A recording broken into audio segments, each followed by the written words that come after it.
نحمده ونصلي على رسوله الكريم اما بعد فاعوذ بالله من الشيطان الرجيم بسم الله الرحمن الرحيم نون والقلم وما يسطرون ما انت بنعمة ربك بمجنون وان لك لاجرا غير ممنون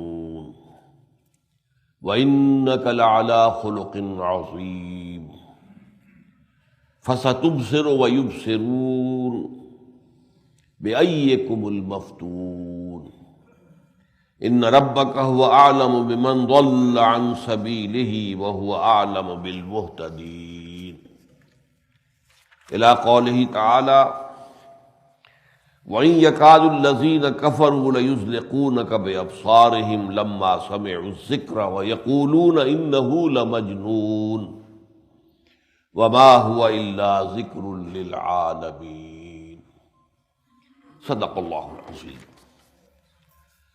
رب اشرح لي صدری ويسر لي أمری واحلل عقدۃ من لسانی یفقہوا قولی۔ اللہم ربنا الہمنا رشدنا واعذنا من شرور انفسنا، اللہم ارنا الحق حقا وارزقنا اتباعہ وارنا الباطل باطلا وارزقنا اجتنابہ، آمین یا رب العالمین۔ میں نے ابھی سورہ نون یا سورۃ القلم، یہ دو نام ہیں سورہ مبارکہ کے، اس کی ابتدائی 7 آیات آپ کو سنائی ہیں اور پھر آخری 2 آیات آپ کو سنائی ہیں۔ یہ میں آپ کو بتا چکا ہوں کہ ایک زمانے میں نے کافی محنت کی تھی، تحقیق کی تھی، یہ ابتدائی جو وحیاں ہیں جو حضور پر ہوئی صلی اللہ علیہ وسلم، ان میں ترتیب کیا ہے۔ تو میں آپ کو بتا چکا ہوں کہ اگرچہ ایک شاذ رائے اور بھی تھی کہ پہلی وحی جو ہے وہ سورہ مدثر کی ابتدائی آیات ہے، ایک رائے ہے، یہ بہت شاذ ہے، لیکن تقریباً اجماع ہے اس پر کہ پہلی وحی وہی تھی جو سورہ علق کی ابتدائی 5 آیات ہیں۔ اقرأ باسم ربک الذی خلق، خلق الانسان من علق، اقرأ وربک الاکرم الذی علم بالقلم، علم الانسان ما لم یعلم۔ اس پر ہم گفتگو کر چکے ہیں، بلکہ یہ کہ اس کے ساتھ جو مزید آیات شامل کر کے پوری سورہ علق کی شکل دی گئی ہے وہ بھی ہم پڑھ چکے ہیں۔ اس پر بھی تقریباً اجماع ہے کہ دوسری وحی جو آپ پر ہوئی ہے وہ یہ سورہ نون یا سورہ قلم کی ابتدائی 7 آیات ہے۔ آج ہمیں پہلے انہی کا مطالعہ کرنا ہے۔ پہلے یہ جان لیجئے کہ یہ نون یہ حروف مقطعات میں سے ہے۔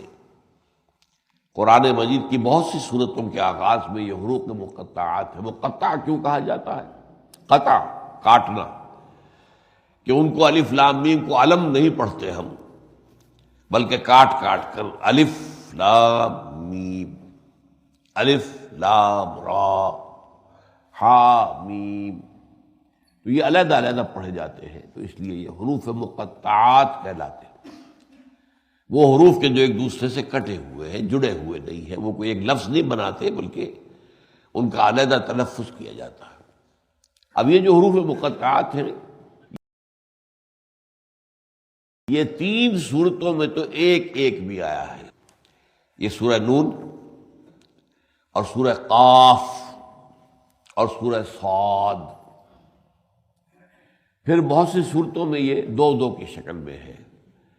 حامیم، یہ 6 صورتوں کے شروع میں حامیم، طٰہٰ، یاسین، یہ 2 ہیں۔ پھر بہت سی صورتوں کے شروع میں 3 ہیں، الف لام میم، 6 صورتوں تو وہی ہیں، 2 مدنی 4 مکی جو الف لام میم سے شروع ہوتی ہے۔ پھر تاسیم میم، الف لام را، پھر 4 بھی ہیں، الف لام میم را، الف لام میم صاد، اور دو صورتیں وہ بھی ہیں جن میں 5 ہیں، حامیم عین سین قاف، یہ سورہ شورا۔ اور آپ کو معلوم ہے کہ ایک سورہ مبارکہ میں اور بھی 5 آئے ہیں، کاف ہا یا عین صاد، یہ سورہ مریم میں۔ پہلی بات تو یہ جانیے کہ ان حروف کے مفہوم کو قطعی انداز میں کوئی نہیں جانتا۔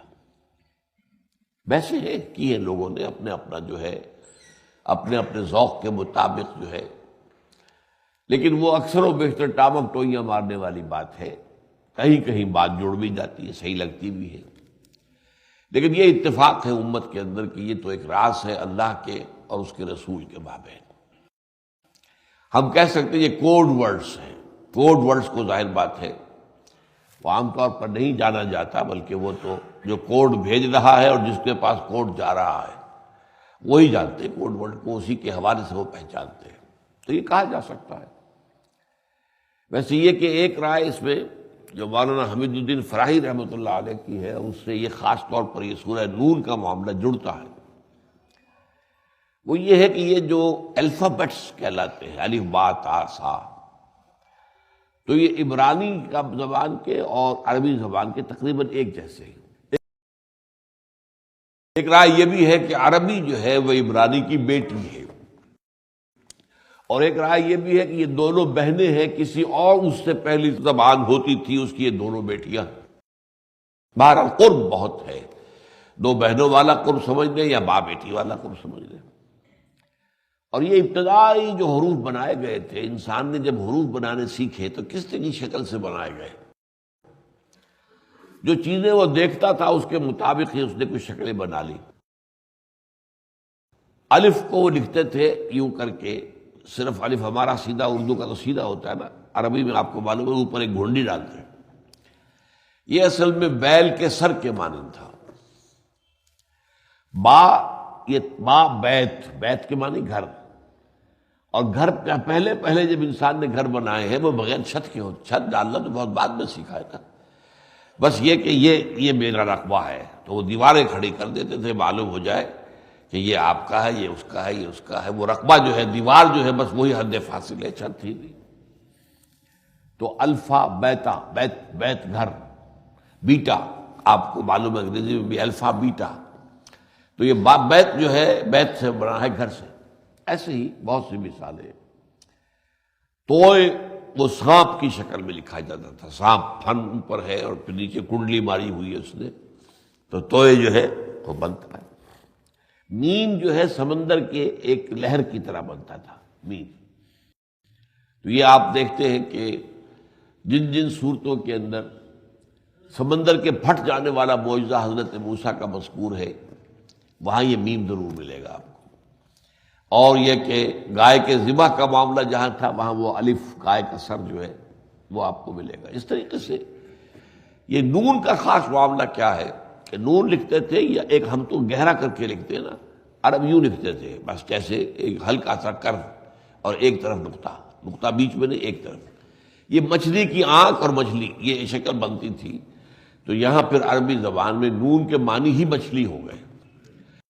تو حضرت یونس علیہ السلام کو وَظَنُّونَ إِذْ ذَهَبَ مُغَاضِبًا، نون والا، نون مچھلی، کیونکہ اس سورت کے آخر میں بھی حضرت یونس کا ذکر ہے، تو اس اعتبار سے یہ سورہ مبارکہ کے آغاز میں نون سے یہ اشارہ ہو رہا ہے۔ واللہ عالم، یہ میں نے بتایا ہے کہ جسچرز ہیں، یہ اپنی سوچ، اپنی جو ہے تحقیق کے مطابق کچھ لوگوں کی آراء ہے، ان میں وزن بھی ہے، لیکن آخری بات یہی ہے کہ یہ ان کا حتمی اور یقینی مفہوم اور معنی یہ راز ہے اللہ اور اس کے رسول کے مابین، واللہ عالم۔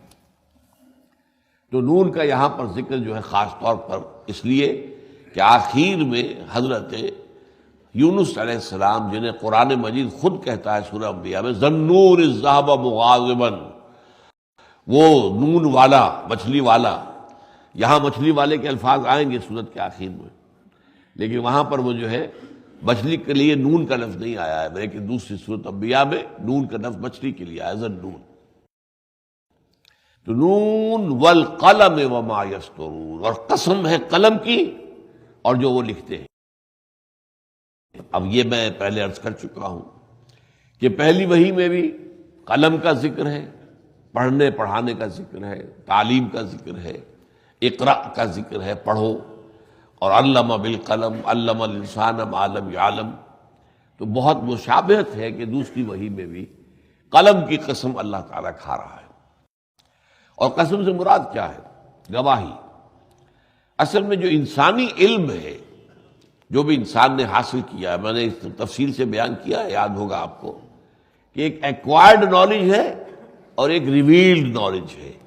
ایک انسان نے خود حاصل کیا ہے قدم بقدم چل کر، اور اپنے حواس خمسہ کو بروئے کار لاتے ہوئے، اور حواس خمسہ سے جو ڈیٹا مہیا ہو، جو آبزرویشن اسے ملے، جو اعداد و شمار جمع ہو جائے، انہیں فیڈ کیا جائے اس کمپیوٹر کے اندر جو یہاں ہے کھوپڑی کے اندر، اور پھر یہ کہ اس سے نتیجے نکالے جائیں۔ جو نتیجہ نکلا اسے میموری کے اندر، کمپیوٹر میں میموری بھی ہوتی ہے، آپ نے میموری میں ڈال دیا۔ اب مزید غور کیا، مزید سوچا، مزید جو ہے وہ مشاہدہ کیا، مزید چیزوں کے اوپر غور کیا، تو کچھ اور چیز نئی سامنے آ گئی، اس سے پھر نتیجہ نکالا کمپیوٹر نے، اس کو پچھلے نتیجے کے ساتھ ٹیلی کیا، اب اس سے ایک اور نتیجہ نکل آیا، اس کو میموری میں ڈال دیا۔ اس طریقے سے اب پھر اس کے بعد ایک نسل میں یہ کام جتنا ہوا اس کو قلم کے ذریعے سے محفوظ کر دیا گیا، تو اگلے نسل کو وہ مل گیا ذخیرہ۔ اب اس کے لیے سٹارٹنگ پوائنٹ کیا ہے؟ جو پچھلی نسل نے جو کچھ بھی سوچا تھا، دیکھا تھا، سنا تھا، غور کیا تھا، نتائج نکالے تھے، اگلی نسل کو وہ تیار شدہ مال قلم کی شکل میں مل گیا۔ اگر یہ لکھنے کا رواج نہ ہوتا تو کیا ہوتا؟ پھر اس علم کی رفتار جو بہت سست ہوتی، بہت سست ہوتی، اس لیے کہ ایک نسل سے دوسری نسل کو منتقل ہونے کا کوئی ذریعہ ہی نہ ہوتا۔ تو یہاں اس قلم کی قسم کھائی جا رہی، اس سے مراد یہ ہے کہ انسان کا سارا علم جو انسان نے جمع کیا ہے، چاہے وہ قدم بقدم چلا ہے، رفتہ رفتہ ہوا ہے، تھوڑا تھوڑا کر کے ہوا ہے، لیکن اس کا ذریعہ قلم بنا ہے۔ تو قسم کے معنی گواہ، گواہ ہے وہ علم جو انسان نے قلم کے ذریعے حاصل کیا۔ نون والقلم وما یسطرون ما انت بنعمت ربک بمجنون۔ اے محمد صلی اللہ علیہ وسلم، آپ اللہ کے فضل و کرم سے، اس کی نعمت سے مجنون نہیں ہیں۔ یہ کیوں کہا جا رہا ہے؟ یہ اس وحی کی مرکزی آیت ہے، اس لیے کہ آپ خود اس کا اندازہ کر سکتے ہیں کہ ایک شخص ہے، 40 برس تک ہمارے مابین رہا، ٹھیک ہے، بہت شریف آدمی تھا، سچا آدمی تھا، وعدہ پورا کرتا تھا، جھوٹ نہیں بولتا تھا، دھوکہ نہیں دیتا تھا، دیانت دار تھا، امین تھا، الصادق تھا، سب تھا، لیکن اس نے اس سے ایسی بات تو پہلے کبھی نہیں کہی تھی۔ یہ اچانک کیا ہوا؟ یہ گیا ہے، ہاں یہ چند دنوں سے ہم دیکھ رہے تھے کہ کچھ تیور بدلے سے ہیں اس کے، یہ لوگوں سے مل جل کر اب خوش نہیں ہوتا، یہ کوئی تنہا بیٹھ کر کچھ سوچتا رہتا ہے، کچھ غور کرتا رہتا ہے، گھر میں بھی یہ کم بولتا چلتا ہے، جا کر جو ہے چادر اوڑھ کر لیٹ جاتا ہے، اور کسی غور و فکر کے اندر جو ہے گم رہتا ہے۔ پھر ہاں ایک اور بات ہوئی، اس نے کچھ جانا شروع کیا تھا، وہ پہاڑ پر غار حرا میں جا کر بیٹھتا تھا، کئی دن وہاں ٹھہرتا تھا، وہاں رہتا تھا۔ اب اچانک اس نے ایک دن آ کر کہا کہ مجھ پر فرشتہ آیا، یا اللہ، معلوم ہوتا کہ وہ آسیب آ گیا، شاید کوئی جن آ گیا، کوئی بھوت آ گیا۔ اب ان کے سامنے تو ابھی فرشتے کا تصور ہی نہیں تھا، وحی کا تصور ہی نہیں تھا۔ اگر کہیں حضور یہود میں پیدا ہوتے تو انہیں تو معلوم تھا کہ فرشتہ کس چیز کا نام ہے، اور اس سے پہلے بھی وحی آتی تھی، اور تورات بھی وحی پر مشتمل ہے، انجیل بھی وحی پر مشتمل ہے، لیکن یہ تو عرب کا معاملہ تھا جن کے پاس امی قوم، نہ کوئی علم، نہ کوئی کتاب، نہ کوئی شریعت، کچھ بھی نہیں۔ حضرت ابراہیم کتنے پرانے، یوں سمجھیے کہ 3000 برس پرانی شخصیت، بس ان کو مانتے تھے کہ ہاں ہمارے جد امجد تھے، ابراہیم تھے، بہت بڑی شخصیت تھے، بس اس سے زیادہ تو نہیں۔ نہ ابراہیم کے کوئی صحیفے ان کے پاس تھے، حالانکہ قرآن میں صحف ابراہیم کا ذکر موجود ہے، لیکن یہ کہ ان کے پاس تو نہیں تھے، بنی اسماعیل کے پاس موجود نہیں تھے۔ وہ تو معلوم ہوتا ہے کہ حضرت ابراہیم کی اولاد کی کوئی اور شاخ جو ہے وہ کہیں لے گئی ان کو. وہ جو میں نے عرض کیا ہے میرا گمان ہے، میں کوئی ریسرچ اسکالر نہیں ہوں، لیکن بعض چیزوں کے بارے میں کچھ اندازہ ہوتا ہے، کچھ جو ہے انسان کو سکس سینس اس کی کچھ بتاتی ہے. تو میرا گمان یہ ہے کہ ہندوؤں میں جو اپنشد ہے وہ حضرت ابراہیم کے ان صحیفوں کی بگڑی ہوئی شکل ہے، اور برہما کا لفظ جو وہاں آیا وہ حضرت ابراہیم ہی کا نام ہے بدلا ہوا. برہما تو برہما جو ہے وہ خدا کو بنا دیا انہوں نے. جیسے حضرت ابراہیم کے ایک بڑے پڑپوتے سڑپوتے حضرت عیسیٰ کو خدا کا بیٹا بنا دیا. تو کون سی عجب بات تھی کہ ان کے لگڑ دھگڑ جو باپ تھے حضرت ابراہیم، ان کو جو ہے خدا بنا دیا. یہ تو انسان کی گمراہیوں میں نہیں ہے شامل. تو واللہ عالم، لیکن ان کے پاس نہیں تھے. یہ جو بنی اسماعیل آباد تھے عرب میں، ان کے پاس کوئی صحیفہ نہیں تھا جسے وہ کہہ سکیں کہ ہمارے پاس صحیفہ ہے. تو ان کے لیے یہ بات بڑی عجیب تھی جو آ کر کہی ہے حضور نے صلی اللہ علیہ وسلم. ہمیں معلوم ہوتا ہے روایات سے کہ حضور خود جو ہے بہت پریشان ہوئے ہیں. یہ پہلا تجربہ. آپ تو کوئی قرآن میں ایک جگہ آیا ہے کہ آپ تو کوئی اس کے امیدوار نہیں تھے کہ آپ پر کتاب نازل کی جائے گی، آپ تو کوئی اس کے امیدوار نہیں تھے کہ نبوت آپ کو ملے گی. اور نبوت ویسے جو ہے وہ عبادت سے اور اطاعت سے اور تقوی سے اور تدین سے اور پرہیزگاری سے ملتی بھی نہیں ہے. یہ تو اللہ کی طرف سے ملتی ہے جس کو ملتی ہے. یہ کسبی چیز نہیں ہے، کمائی نہیں جا سکتی. وہ بھی چیز ہے جو دی جاتی ہے اللہ کی طرف سے، اور وہ اللہ کا فیصلہ ہوتا ہے، جس کو چاہتا ہے وہ دیتا ہے. اس حوالے سے پہلا تاثر جو تھا وہ یہی تھا کہ لوگوں نے کہا کہ جنون کا عارضہ ہو گیا ہے محمد کو. اب اس میں یہ سمجھنے کی بات ہے کہ یہ جو پہلا رد عمل تھا یہ دو اعتبارات سے تھا. شروع میں تو اس میں ہمدردی کا غلبہ زیادہ تھا. اچھے بھلے انسان تھے بھائی، پتہ نہیں کیا ہوا ہے، یہ کیا ہوا، یہ کیا عارضہ لاحق ہو گیا ہے. اب آپ کو معلوم ہے کہ یہ جو درمیانی دور کے اندر جو بھی یورپ کے اندر مستشرقین نے جو کچھ حضرت حضور کی سیرت کے بارے میں لکھا ہے تو یہی کہا تھا نا کہ وہی کیا دماغی عارضہ ہے. یہ تو یوں سمجھیے کہ جیسے کسی کو دورہ پڑتا ہے تو اس طرح کے دورے جو ہے وہ پڑتے تھے حضور کو صلی اللہ علیہ وسلم. مرگی کا دورہ پڑ جاتا ہے، کبھی ایک آدمی کو چیزیں نظر آنے لگتی ہیں، کوئی چیز باہر موجود نہیں ہوتی، ہیلوسینیشنز. کبھی آوازیں سنتا ہے حالانکہ آواز دینے والا کوئی نہیں ہوتا، اس کے اپنے کان میں ہی آوازیں پیدا ہو رہی ہوتی جو ہیلوسینیشن. تو انہوں نے سمجھا وہی یہی کچھ ہے. تو اب ظاہر بات ہے کہ یہ تو خیر انہوں نے تو بڑے فلسفوں کے بعد یہ بات کہی ہے اور بہت ڈٹائی کے ساتھ کہی ہے. لیکن یہ ہے کہ وہاں پہلا تاثر جو ہے میں جو بتانا چاہ رہا ہوں وہ یہ ہے کہ یہ ایک نارمل تاثر بھی تھا.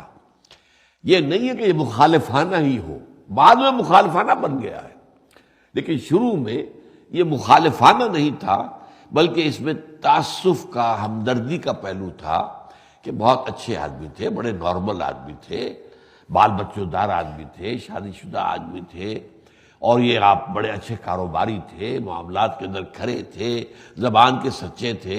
بھائی یہ پتہ نہیں کیا ہوا ہے. یہ معلوم ہوتا ہے کہ کہیں نہ کہیں کوئی جو ہے کوئی دماغی عارضہ ہو گیا ہے. یا مجنون کے معنی یہ بھی ہے، مجنون اسے بھی کہتے ہیں جس کا توازن ذہنی ٹھیک نہ رہے، اور مجنون اس کو بھی کہتے تھے جس پر جن آ گیا. جن ہی سے مجنون بنا ہے نا، جن سے مفعول کیا بنے گا؟ مجنون، جن آیا ہوا. آسیب زدہ جسے ہم کہہ دیتے آسیب زدہ، کوئی جن آ گیا ہے. اب یہ بات جب حضور نے سنی تو ظاہر بات ہے کہ آپ کو جو صدمہ ہوا ہوگا اس کا آپ اندازہ کیجیے. آپ کے لیے بھی اگرچہ بات نئی تھی، نیا تجربہ تھا، آپ پریشان بھی تھے. آپ نے اپنے گھر آ کر جو ہے پہلی وحی کے بعد اپنی زوجہ محترمہ سے جو کہا وہ کیا تھا کہ یہ مجھے کیا ہوا ہے، میں شاید مجھے تو اپنی جان کا اندیشہ ہو گیا ہے، میں یہ کیا بات ہوئی ہے میرے ساتھ. تو حضرت خدیجہ نے تصدیق کی. وہ صدیقہ ہے، الصدیقۃ الاولی، سب سے پہلی صدیقہ وہ در حقیقت خدیجہ ہے رضی اللہ تعالیٰ عنہ. صدیق اکبر حضرت ابوبکر تو بعد میں ہے. سب سے پہلے تو آ کر حضور نے اپنی اہلیہ کو بتایا تھا. انہوں نے کیا کہا؟ نہیں آپ فکر نہ کریں، اللہ تعالیٰ آپ کو ضائع نہیں کرے گا. آپ تو غریبوں کی سرپرستی کرتے ہیں، آپ بھوکوں کو کھانا کھلاتے ہیں، آپ بیواؤں اور یتیموں کی سرپرستی کرتے ہیں، آپ کے اندر تو یہ اخلاق موجود ہے، اللہ آپ کو ضائع نہیں کرے گا. پھر وہ آپ کو لے کر چلی گئی ورقہ بن نوفل کے پاس. چچا داد بھائی تھے ورقہ ابن نوفل اصل میں وہ جو ہے وہ حق کی تلاش میں، اب ظاہر بات ہے کہ حضور پر جب تک بعثت نہیں ہوئی ہے اور جب تک وحی نہیں آئی ہے تو دین حق کون سا تھا؟ حضرت عیسیٰ کا. 600 سال پہلے تھے نا حضرت عیسیٰ علیہ السلام. ہم سے تو آج حضور کا فاصلہ 1400 برس کا ہو گیا ہے نا، لیکن اس وقت تو حضرت عیسیٰ کا فاصلہ حضور سے کتنا تھا؟ 600 برس. 610 عیسوی میں آپ پر وحی آئی ہے، تو آپ 600 برس سے بھی کم، اس لیے کہ حضرت مسیح جو ہے آسمان پر اٹھائے گئے ہیں 30 اور 40 کے درمیان سن عیسوی میں، اس لیے کہ حضرت مسیح کی پیدائش سے لیتے ہیں سن عیسوی کا آغاز. تو اس لیے 600 برس کا بھی فصل نہیں تھا، اس لیے کہ حضرت مسیح کی پیدائش سے لیتے ہیں سن عیسوی کا آغاز. تو اس لیے 600 برس کا بھی فصل نہیں تھا. تو یہ جو تلاش حق میں پھر یہ شام چلے گئے تھے ورقہ، اور وہاں عیسائی ہو گئے تھے اور تورات کے بڑے عالم تھے. چنانچہ یہ لکھا جاتا ہے ان کے بارے میں کان یکتب التوراۃ فی العبرانیہ والعربیہ، وہ تورات لکھا کرتے تھے عبرانی زبان میں بھی اور عربی زبان میں بھی. اتنے بڑے عالم تھے. بوڑھے بہت ہو چکے تھے، بینائی جا چکی تھی، تقریباً نابینا تھے. ان کے پاس حضرت خدیجہ لے کر گئیں کہ ذرا سنیے اپنے بھتیجے سے یہ کیا کہہ رہے ہیں، ان کے ساتھ کیا واقعہ پیش آیا ہے. تو انہوں نے کہا کیا بھتیجے کیا کہتے ہو، کیا دیکھا ہے؟ حضور نے بیان کیا تو ان کا کہ یہ تو وہی ناموس ہے جو موسیٰ پر نازل ہوا تھا، عیسیٰ پر نازل ہوا تھا، وہی فرشتہ ہے جو آیا ہے، اور اللہ کرے کہ میں اس وقت تک زندہ رہوں جب یہ تمہاری قوم تمہیں یہاں سے نکالے گی، میں تاکہ تمہاری مدد کر سکوں. حضور حیران ہوئے. اب مخرجیہم، کیا آپ کیا کہہ رہے ہیں برکا، یہ میری قوم مجھے نکال دے گی مکے سے؟ یہ تو میری بڑی عزت کرتے ہیں، مجھ سے محبت کرتے ہیں، یہ تو میری قدموں کے نیچے اپنی آنکھیں بچھاتے ہیں، یہ تو الصادق الامین انہوں نے مجھے خطاب دیے ہوئے، یہ مجھے نکالیں گے؟ اب آپ مخرجیہم، کیا وہ مجھے نکال دیں گے؟ انہوں نے کہا ہاں، جس پر بھی یہ ناموس آیا ہے اللہ کی طرف سے اس کی قوم اس کی دشمن ہوتی رہی ہے، تو آپ کی قوم آپ کی دشمن ہو جائے گی. بہرحال چند دنوں کے بعد حضرت ورقہ ابن نوفل کا جو انتقال ہو گیا. انہیں صحابہ میں شمار نہیں کرتے، اس لیے کہ لفظ ایمان نہیں آیا، اس لیے کہ ابھی تک حضور نے اپنے اوپر ایمان لانے کی دعوت دی ہی نہیں تھی. یہ رسالت جو ہے حضور کی وہ شروع ہوئی ہے سورہ مدثر سے. یا ایھا المدثر قم فانذر وربک فکبر وثیابک فطہر والرجز فاہجر ولا تمنن تستکثر. ایسے یہ 7 آیتیں، ویسے وہ بھی 7 آیتیں. لیکن یہ ہے کہ اس سے پہلے ابھی نبوت جو ہے اس کا ظہور ہو گیا ہے، لیکن ابھی رسالت کا معاملہ شروع نہیں ہوا، اس لیے انہیں صحابہ میں شمار نہیں کرتے. لیکن ظاہر بات ہے کہ وہ اگر رہتے تو صدیق اکبر پہلے وہی ہوتے مردوں کے اندر. یا جیسے میں پہلے بیان کر چکا ہوں، سعید ابن زید کے والد تھے زید ابن عمرو ابن نفیل، وہ ہوتے جو کعبے کے پردے پکڑ پکڑ کر کہتے تھے اللہ میں صرف تجھے پوجنا چاہتا ہوں لیکن جانتا نہیں کیسے پوجوں. تو ان کو کوئی دیر لگتی ہے حضور پر ایمان لانے میں. بہرحال تو حضور کو جو اس پر صدمہ ہوا، رنج ہوا کہ مجھے یہ پاگل سمجھ رہے ہیں، یہ مجنون کہہ رہے ہیں، یہ سمجھتے مجھ پر آصف آ گیا ہے. اس میں دلجوئی کے لیے یہ آیات نازل ہوئی. ان میں ایک دلجوئی کا پہلو حضور کے لیے ہے، اور دوسری طرف اس کے اعتراض کا جواب دیا گیا ہے ان کو جو یہ بات کہہ رہے تھے. نون والقلم وما یسطرون ما انت بنعمت ربک بمجنون. اے نبی آپ مطمئن رہیں، بالکل آپ جو ہے اپنی تسلی رکھیں، آپ ہرگز اپنے پروردگار کی نعمت سے فضل و کرم سے مجنون نہیں ہے. آپ پر کوئی جن نہیں آیا ہے، آپ کے کچھ ذہنی توازن میں فرق واقع نہیں ہوا. ما انت بنعمت ربک بمجنون وَإِنَّ لَكَ لَأَجْرًا غَيْرَ مَمْنُونٍ. اور آپ کو تو بہت بڑا اجر ملنے والا ہے کہ جس کا کبھی سلسلہ منقطع نہیں ہوگا. أَن يَبْعَثَكَ مَقَامٌ مَحْمُودًا، جو بعد میں پھر سورہ بنی اسرائیل میں آیا ہے. آپ کو تو مقام محمودہ کا ہونے والا ہے، آپ کو جو مقام حاصل ہونے والا ہے، سید المرسلین آپ شمار ہوں گے، آپ امام الانبیاء ہوں گے. آپ کے لیے جو اللہ تعالیٰ کی طرف سے جو مقامات آنے والے ہیں، تو آپ جو ہے آپ کے لیے تو اجر ہے بہت غیر ممنون، کہ جس کا سلسلہ کبھی قطع ہونے والا نہ ہو، ختم ہونے والا نہ ہو. ان لک لاجر غیر ممنون وانک لعلی خلق عظیم. یہ ہے اصل میں جو ان لوگوں کی طرف خطاب ہے. اور آپ تو بظاہر تو حضور سے بات ہو رہی ہے، اور آپ تو یقیناً خلق عظیم پر فائز ہے، اخلاق فاضلہ، اخلاق کی بلندیوں پر ہے. کیا کسی نے مجنون ایسا بھی دیکھا ہے؟ یہ ان سے کہا جا رہا کہ پاگل ہو گئے ہو تم، تمہارا دماغ خراب ہو گیا ہے، تمہارا ذہنی توازن بگڑ گیا ہے. مجنون کہہ رہے ہو محمد کو صلی اللہ علیہ وسلم. ان کے اخلاق فاضلہ دیکھو، ان کی صاف ستھری زندگی دیکھو، ان کے معاملات دیکھو، ان کے کردار کو دیکھو، ان کی سیرت کو دیکھو. کیا ایسا شخص کو مجنون ہوتا ہے؟ مجنون کو تو اپنی ہوش نہیں ہوتی. اور جس پر مجنون آتے ہیں، جن جو آتے ہیں، پھر وہ حواس باختہ ہو جاتے ہیں. وہ تو الٹی سیدھی باتیں کرتے ہیں کہ حضور کی زبان سے کوئی تم نے کلمہ سنا ہے؟ کوئی نازیبہ بات ان کی زبان سے نکلی ہے؟ کوئی بات کہ جو عقل اور منطق سے کہ پیمانے پر پوری نہ اترتی ہو ان کی زبان سے صادر ہوئی ہے؟ یہ نہیں ہے تو پھر کیسے تم نے یہ گمان کیا؟ کیسے تم نے یہ خیال کیا کہ ان پر کوئی جو ہے وہ آسیب آ گیا ہے یا جن آ گیا ہے، یا یہ کہ یہ تو مجبور ہو گئے، ان کا دماغی توازن ٹھیک نہیں رہا ہے؟ یہاں خطاب دوسروں سے، اگرچہ بظاہر خطاب حضور سے ہے، ما انت بنعمت ربک بمجنون وان لک لاجرا غیر ممنون وانک لعلی خلق عظیم.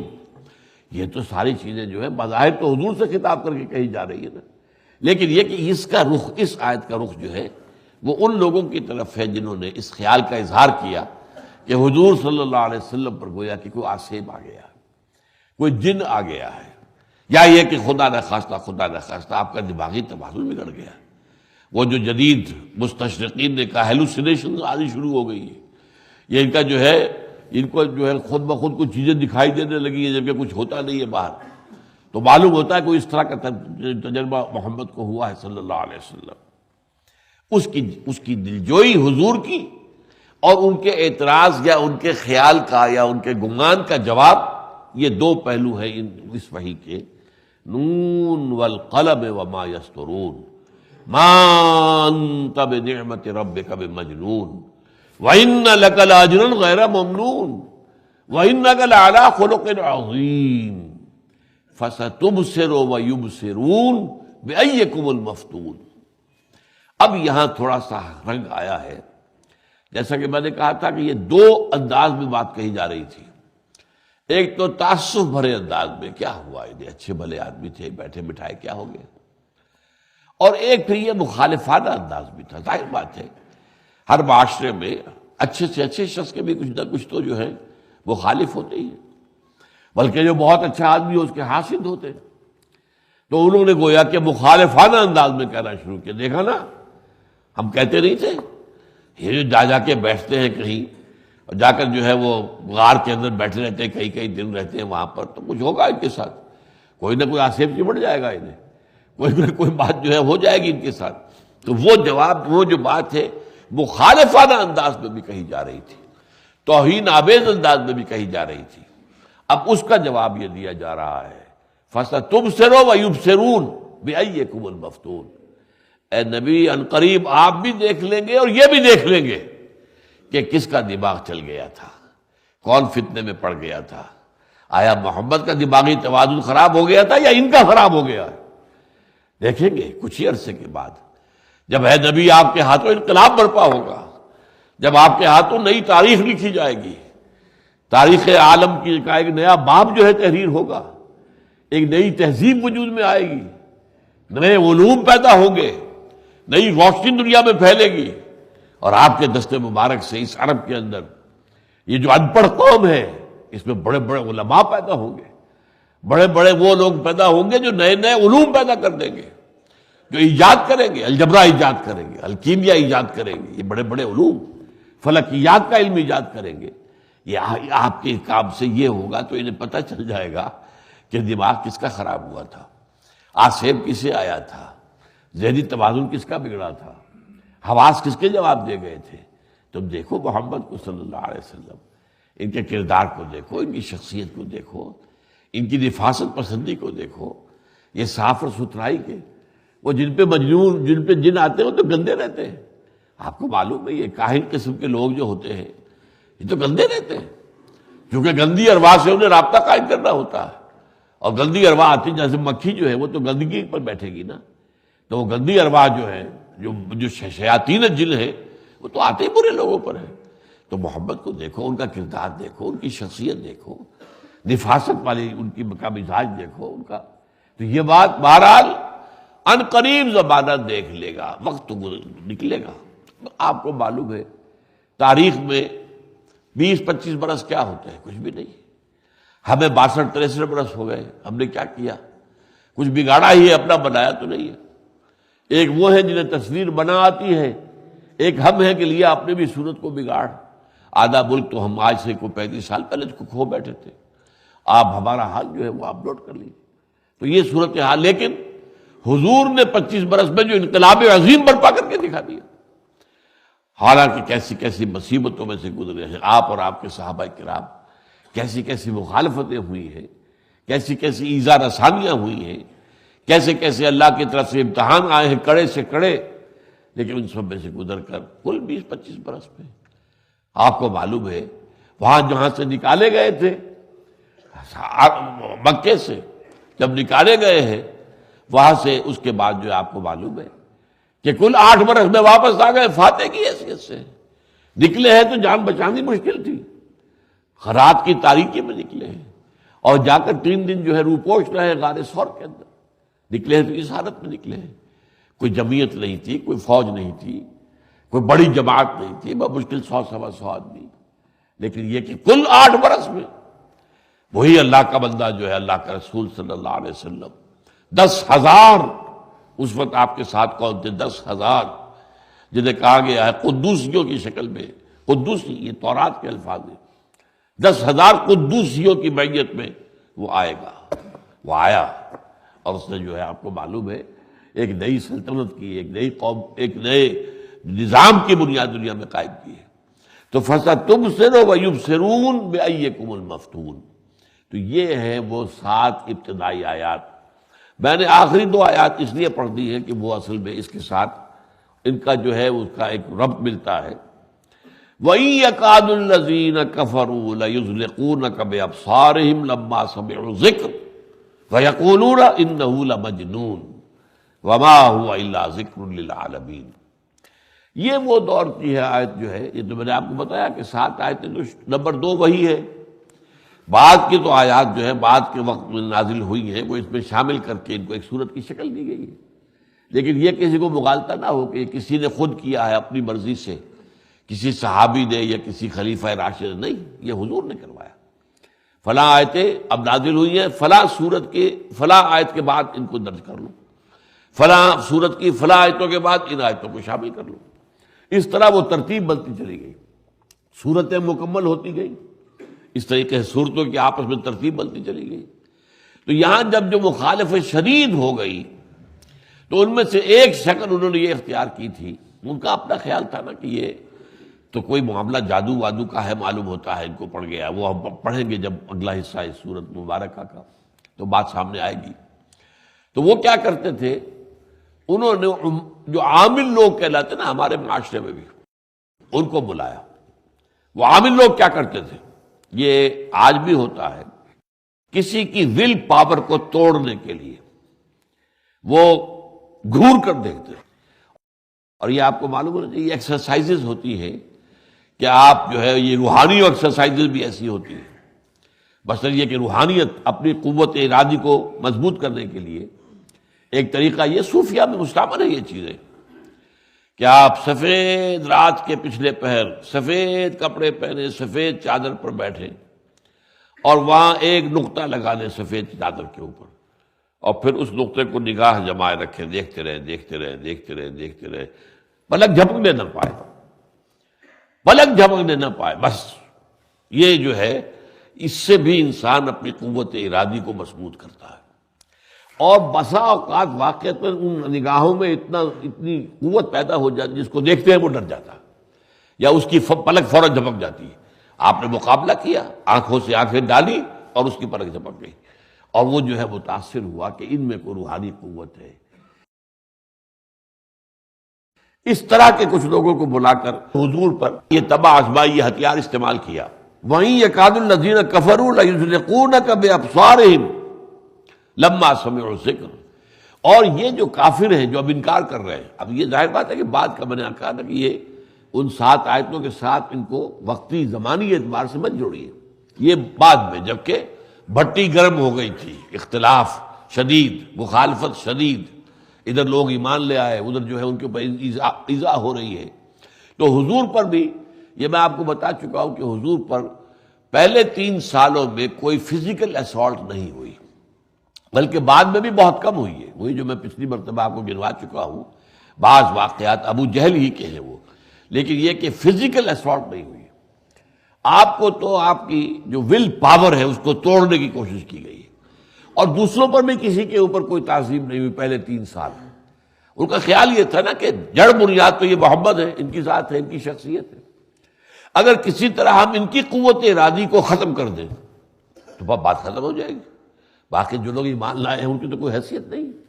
لہذا ایک تو یہ کہ وربل پرسیکیوشن، جی پاگل ہے، اچھا ٹھیک ہے جی شاعر ہے، ٹھیک ہے جی ڈکٹیشن لیتے کسی سے، ایک جو ہے عجمی غلام اپنے پاس انہوں نے پکڑ کے رکھا ہوا ہے، گھر کے اندر قید کیا ہوا ہے، عجمی ہے وہ، عجمی جو ہے وہ تورات انجیل وغیرہ کا اور کتابوں کا پرانے جو ہے ان کا واقف ہے، ان سے ڈکٹیشن لیتے ہیں، وہ یاد کر لیتے ہیں، پھر ہمارے وہاں کے روح جماتے ہیں کہ وہی مجھ پر آئی۔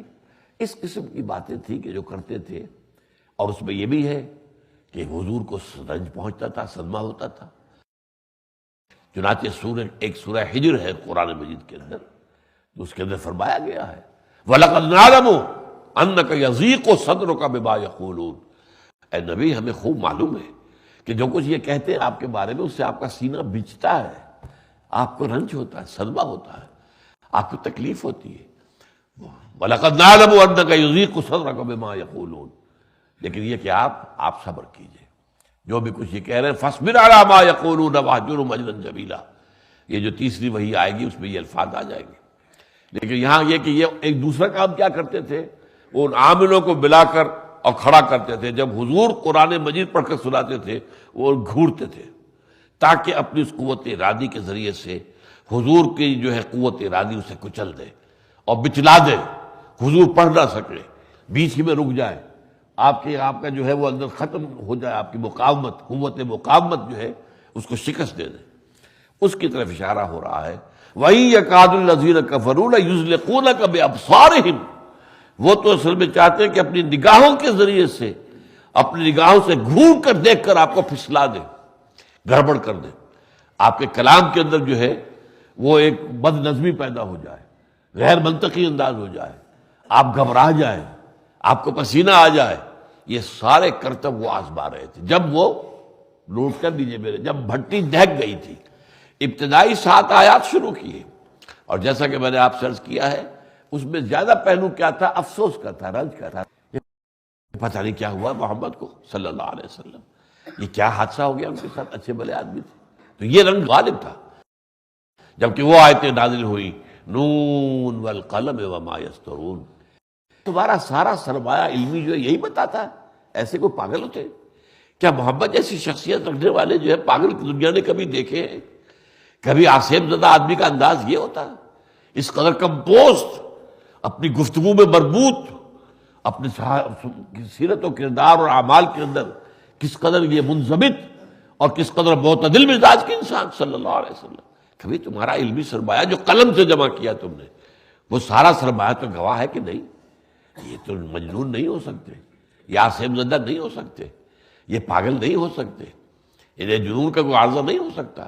نون والقلم وما یسطرون ما انت بنعمت ربک بمجنون وَإِنَّ لَكَ لَأَجْرًا غَيْرَ مَمْنُونٍ وَإِنَّكَ لَعَلَىٰ خُلُقٍ عَظِيمٍ فَسَتُبْصِرُ وَيُبْصِرُونَ، آپ بھی دیکھ لیں گے اور یہ بھی دیکھ لیں گے۔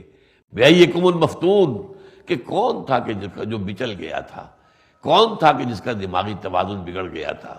دنیا دیکھ لے گی، پوری دنیا گواہی دے گی، جبکہ تاریخ انسانی کا ایک عظیم انقلاب ہمارے اس بندے کے ذریعے سے رونما ہوگا۔ تو آخر میں جیسا کہ میں نے آپ سے کہا، یہ وہ دور ہے جب کہ بھٹی دہک گئی، اختلاف شدید ہو گیا، کشاکش شدید ہو گئی۔ وَإِن يَكَادُ الَّذِينَ كَفَرُوا لَيُزْلِقُونَكَ بِأَبْصَارِهِمْ، اپنی نگاہوں کے ذریعے سے آپ کو گھور کر دیکھ کر آپ کی قوت ارادی کو شکست دینا چاہتے ہیں، آپ کے خلل پیدا کر دینا چاہتے ہیں۔ آپ جو کچھ بیان کر رہے ہیں، قرآن مجید کے پڑھنے میں خلل پیدا ہو جائے، کوئی اور شے ہو جائے، اختلال جو ہے ذہن میں نہ ہو، زبان پر تو ہو جائے۔ لما سمعوا الذکر، جب یہ ذکر سنتے ہیں، جب آپ انہیں الذکر سنا رہے ہوتے ہیں، جب آپ انہیں قرآن سنا رہے ہوتے ہیں، تو یہ لوگ لے کر آتے ہیں ایسے عاملوں کو کہ وہ آپ کے اوپر اس طریقے سے اثر انداز ہو جائیں۔ لما سمعوا الذکر ویقولون، اور کہتے کیا ہے؟ انہ لمجنون۔ اب یہ ہے مخالفانہ مجنون، یہ گویا کہ مجنون کو بطور ایک گالی کے استعمال کیا جا رہا ہے، اے پاگل ہو گئے، دماغ خراب ہو گیا ان کا، توازن ٹھیک نہیں رہا ان کا۔ تو اس حوالے سے اب اس کا جواب دیا گیا، وما هو الا ذکر للعالمین، تم جنہیں مجنون کہہ رہے ہو یہ تو تمام جہانوں کے لیے تذکرہ ہے، یاد دہانی ہے، اللہ کی طرف بلانے والے ہیں۔ وما هو الا ذکر للعالمین، پھر جو کتاب یہ لے کر آئے ہیں الذکر، وہ تمام جہانوں کی ہدایت کے لیے، رہنمائی کے لیے، آنے والے تمام ادوار تاریخ انسانی کے ان سب کے لیے رہنمائی کا ذریعہ ہوگی، منبع ہوگی، سرچشمہ ہوگی۔ وما هو الا ذکر للعالمین، نہیں ہے وہ مگر وہ تو تمام جہان والوں کے لیے ایک یاد دہانی ہے۔ بارک اللہ لی ولکم فی القرآن العظیم ونفعنی وإیاکم بالآیات والذکر الحکیم۔